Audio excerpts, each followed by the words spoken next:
So, Ganon. ibig sabihin, Miss Liz, bukod doon sa, ito nga, yung Bucon Manila, ang Little Cherry Events is nag-handle kayo ng different brands.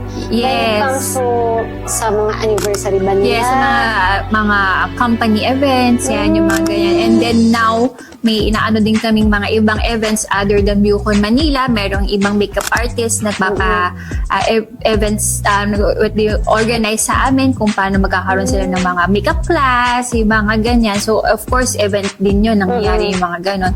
So, iba-iba. So, hindi na lang namin siya napopost kasi nga, yung iba may NDA, yung mga ganyan. So, but yun, nakakatulong naman kami kasi sabi nga namin, Bucon Manila, ilang brands yung nandyan, kaya namin i-handle, kaya namin kausapin isa-isa. What more yung nakafocus lang kami sa isa. Sa solo. Oo, diba? Nakafocus lang kami sa isa. Kayang-kaya namin yun. So, yun.